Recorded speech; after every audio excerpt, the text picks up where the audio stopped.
Colombo è un personaggio controverso. Ultimamente molte sue statue sono state distrutte, ma già ai suoi tempi non era ben visto, fino al punto che Francisco de Bobadilla, inviato del re a Santo Domingo nell'agosto del 1500 per investigare sull'operato di Colombo, lo fece arrestare e ricondurre in Spagna in catene. De Bobadilla raccolse prove e testimonianze di torture e mutilazioni nel metodo di governo di Colombo e Hispaniola, l'odierna Haiti. Pare che Colombo avesse sterminato gran parte della popolazione e fatto trascinare i loro corpi dilaniati per la strada. Insieme a Colombo furono arrestati, imprigionati e ricondotti in Spagna in catene anche i suoi fratelli. Il motivo di tanto furore da parte di Colombo nei confronti della popolazione locale non si conosce. Sono state avanzate delle ipotesi e la più probabile è che si sia imbattuto in una situazione o realtà diversa da come si aspettava.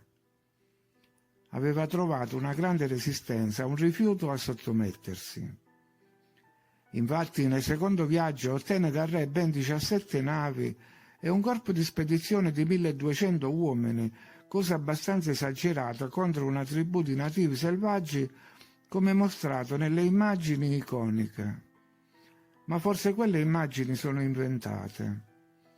Forse quella prova di forza aveva a che fare con i vecchi forti e i bastioni ancora presenti in quelle località, come il forte La Ferrière ad Haiti. Per cui c'era bisogno di un vero corpo di spedizione. Ricordiamo che nemmeno la spedizione di Cortés sarà in seguito così nutrita, solo 11 navi e 500 soldati. Ma vediamo brevemente i punti salienti delle spedizioni di Colombo, con particolare riferimento ai luoghi da lui visitati, anche se ora hanno tutti un altro nome. E questo è un ulteriore motivo per indurre confusione. Il primo posto raggiunto fu naturalmente Guanahani nel 1492, da lui ribattezzata San Salvador, nelle isole Bahamas. Si spinse anche nella baia di Bariai a Cuba, provincia di Holguín, definita la più bella isola mai vista, e si stabilì ad Haiti, ribattezzata Hispaniola. Nel secondo viaggio, nel 1493, ritornò, come già detto, con 17 navi e 1200 uomini. Giunse a Porto Rico e veleggiò nelle Antille.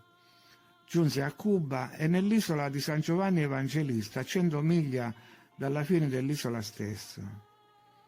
Nel terzo viaggio, 1498-1500, fu a La Gomera, Capo Verde, nel Golfo di Paria, a Dominica, e costeggiò il Venezuela, navigando nel delta dell'Orinoco.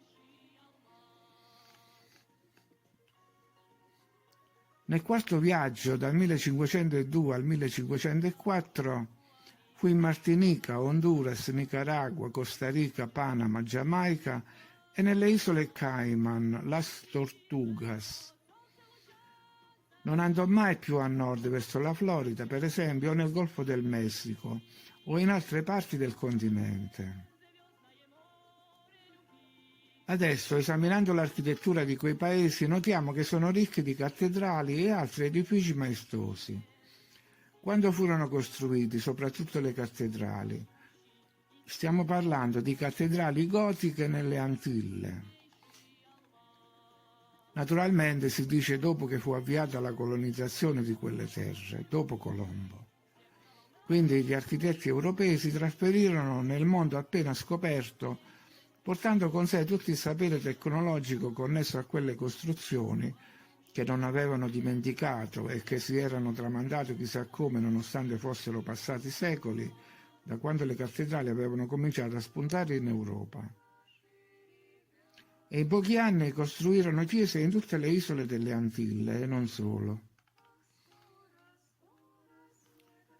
Ricordiamo alcune date di costruzione di cattedrali famose nel vecchio mondo, anche se i tempi di costruzione vengono dilatati a dismisura fino a coprire diversi secoli. Ma si suppone che le date di inizio siano importanti perché vuol dire che già si aveva in mente un piano per la loro realizzazione. Dunque il Duomo di Orvieto fu costruito dal 1290 al 1591. La cattedrale di Barcellona è del XIII secolo. Westminster Abbey fu iniziata nel 1045 e consacrata nel 1065. Il Duomo di Milano fu iniziato nel 1386, consacrato nel 1412, poi di nuovo nel 1557 e ultimato nel 1932. Notre Dame di Parigi fu costruita a partire dal 1163 e consacrata nel 1182. Verona 1187, la consacrazione, Siena 1220, completata nel 1370.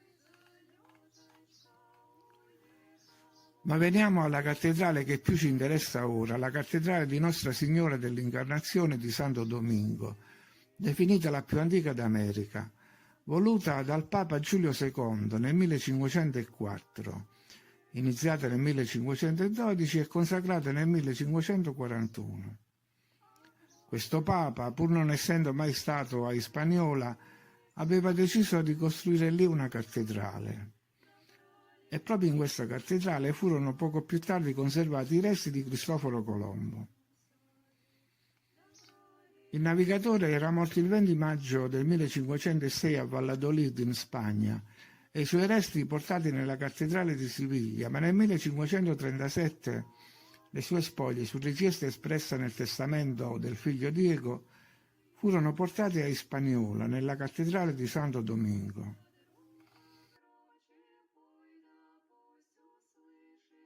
Il figlio Diego quindi sapeva della presenza della cattedrale e che fosse in grado di accogliere le spoglie del padre. Qui i resti rimasero per un certo periodo di tempo prima di essere trasportati a Faro a Colón.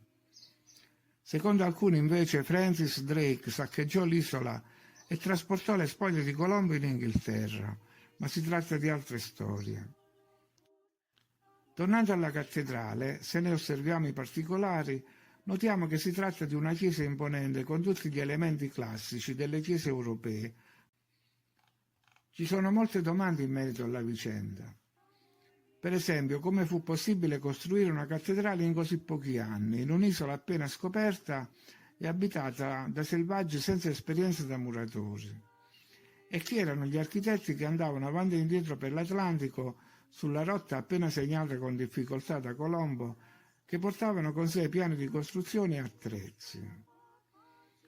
Insomma, sorgono alcuni dubbi, e cioè che quella cattedrale fosse già lì da prima dell'arrivo del navigatore, che quella cattedrale appartenesse, insieme a tutti gli altri edifici, a una civiltà estesa in precedenza su quei territori, così come in Europa e nel resto del mondo, e che all'arrivo di Colombo ci fossero ancora gli eredi di quella civiltà, contro cui il navigatore si era scontrato, e che quindi non di Nuovo Mondo si trattava, ma della vecchia Tartaria.